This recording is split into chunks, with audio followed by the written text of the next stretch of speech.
Uma das coisas que eu vejo que é bem preocupante é o real digital. Por quê? Pelas configurações, ele consegue excluir um usuário da lá. E outra coisa também que eu tenho uma dúvida, né?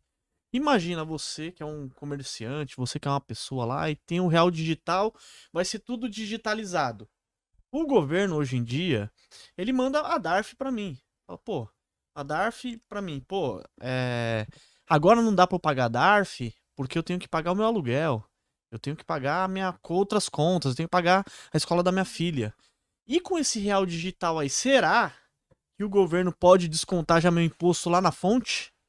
Olha o perigo disso daí, porque você já imaginou? O brasileiro ele vive como? Equilibrando pratos, né?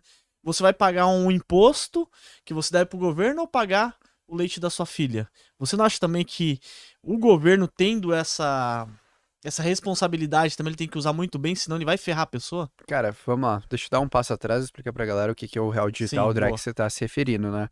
Basicamente, o que acontece? Existem dois tipos de blockchains no mundo cripto, mercado cripto. Blockchains públicas, que é o que a gente conhece, clássico Bitcoin, Ethereum, Solana, etc., que são redes despermissionadas, que não têm um ponto central focalizador que toma as Hum, decisões, gerencia, e blockchains privadas, que aí hoje grande parte estão sendo desenvolvidas por o empresas, governo, governos, né? etc. E dentro dessa linha, uma linha que se tornou muito forte são as CDBCs, Central Bank Digital Currencies, criptomoedas de bancos centrais. O Brasil hoje é um dos países líderes no desenvolvimento disso, que está desenvolvendo o Drex, o Real Digital. A gente já tem o Pix, que é uma proxy, o início dessa dinâmica, que é essa Sim, ideia de pagamentos instantâneos. Nosso sistema de pagamentos no Brasil hoje é um dos sistemas mais evoluídos do mundo. Pix é referência nível mundial. mundial, é impressionante, cara. Se você for para os Estados Unidos, para a Europa, você vai passar raiva tentando transferir dinheiro, é impressionante como o Pix no Brasil é uma coisa que funciona, funciona muito bem. E dentro disso, próxima etapa, o Banco Central quer criar uma blockchain privada em que ele e algumas entidades, alguns bancos vão controlar, rodar os nós, controlar as validações, onde eles pretendem tokenizar e fazer ali títulos, outras dinâmicas financeiras e outras estruturas financeiras nisso. Nesse aspecto, eu achei legal a sua pergunta, porque você falou, pô, mas cara, e aí? Quando você está falando de uma blockchain privada, a gente incorre nesse risco? E a resposta é sim. A blockchain nada mais é do que um banco de dados. O cara que controla esse banco de dados, se existe alguém controlando, você corre nesse risco. Fato. Então, assim, quando a gente tiver essa transição para CDBCs, isso vai ser uma realidade, porque a gente vai acabar migrando para isso. É natural, um processo natural.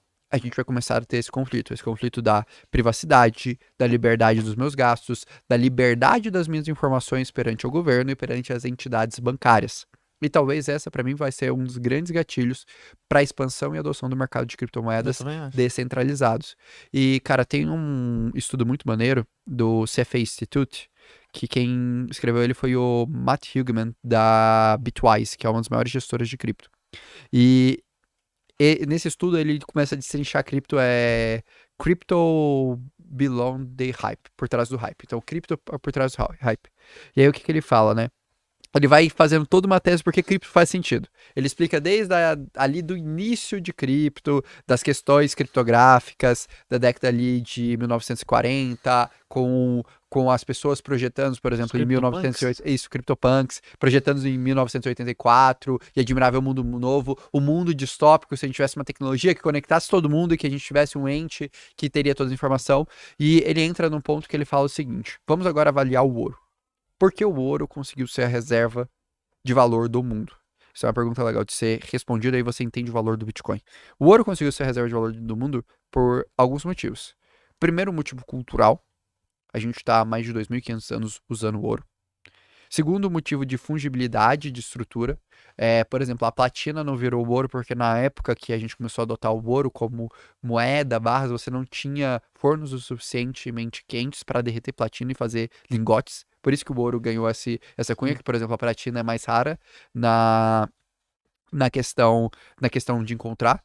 O terceiro ponto é a raridade. Hoje, por a gente estar limitado ao planeta Terra, e eu falo hoje porque eu acredito que daqui a 10, 15 anos a gente vai estar na corrida espacial, cara, a gente vai trazer minério de fora e tudo mais, e aí a questão da escassez física, ela cai por terra, mas hoje a gente tem uma escassez física porque a gente está limitado ao nosso planeta, a gente não consegue tacar uma sonda, pegar um meteoro cheio de ouro e trazer para a Terra ainda. A gente vai conseguir em um dado momento da humanidade, à medida que a gente vai evoluindo nessa estrutura. E, por fim, a distribuição geográfica. Se você parar para pensar, o ouro está não proporcionalmente, mas significantemente Sim. descentralizado ao redor do globo terrestre. E nesse estudo que ele fez o seguinte questionamento. Beleza, agora vamos imaginar que a gente vai criar a empresa que vai criar o ouro digital. Se eu criasse uma única empresa que controlasse todo esse supply inicial de ouro, privada, isso daqui teria sucesso? E a resposta muito provavelmente é não. Por quê? Porque existe poder demasiado nessa empresa que controla o ouro digital. Se existe hoje uma única grande corporação mineradora de ouro, a gente veria o ouro como reserva de valor? Provavelmente não. Porque um único player consegue modificar toda a dinâmica do mercado. Verdade. E essa é a beleza do blockchain do Bitcoin, por exemplo, que ele é um blockchain significativamente descentralizado, com uma distribuição de moedas significativamente descentralizada. Então você não tem um ente central, um ponto central de falha. E para mim, essa tese se expande para blockchains públicas versus privadas. Porque eu acredito que no futuro a gente vai utilizar plataformas de contratos inteligentes como Ethereum, Solana, etc., para a gente fazer as nossas transações financeiras e todas as operações que o blockchain permite a gente ter eficiência. Porque se a gente centralizar tudo isso dentro de uma blockchain controlada por um ou poucos governos, o risco disso é muito alto. E talvez a pessoa que vai estar disposta a empreender, a desenvolver, ela não vai querer assumir aquele risco. É verdade. Talvez você, comerciante, vai virar e falar, cara, eu não quero receber o Drex, porque se eu receber o Drex, o governo pode arbitrar o meu Verdade. imposto na fonte e fazer tudo mais. Eu quero receber Bitcoin, eu quero receber Ethereum, eu quero receber alguma outra coisa. Faz sentido. Por uma questão de segurança Até dentro pra desse ele nível. mesmo, né? Sim, Exatamente. dentro desse peso. Caramba, então é isso daí que eu fiquei pensando. Falei, meu, mas desse jeito é legal tudo, né? Mas tem um risco aí bem grande, né? Porque Sim. imagina, governo, pô, e a gente sabe que, pô, principalmente os pequenos empresários, né, Orlando? Sim. Uma coisa é um grande banco, mas, pô, o cara que é empresário ali, que fica se matando pra pagar as contas ali, às vezes ele não quer que o imposto descontado já na fonte, né? Ele quer ter um tempo ali, quer ficar devendo, depois pague e tal. Eu falo, cara, a gente só vê o valor da descentralização na nossa liberdade de estrutura financeira quando de fato ela é ameaçada. Não à toa que os países que mais têm adoção de cripto são os países emergentes, os países que têm as suas políticas monetárias extremamente desajustadas, extremamente loucas. Você quer ver um país levar a sério o cripto? No momento que ele passa por uma crise. Por exemplo, o Japão. Cara, o Japão, algumas empresas do Japão estão vendendo ien para comprar Bitcoin. Por quê? Porque o ien está passando por uma super desvalorização em relação Nossa. aos Estados Unidos, em relação ao dólar americano. E os caras olharam para aquilo e falaram, peraí, cara, como que eu vou assumir esse risco? É. A ponto de algumas empresas converterem a tesouraria para Bitcoin, algumas empresas cogitarem a questão de abrir contas e tudo mais. E a gente está falando da terceira maior economia do mundo. Mas o que aconteceu? Passou por um momento de estresse. A Argentina, cara, se você for na Argentina, você vai às vezes ficar num hotel, num lugar, você vai pagar em cripto.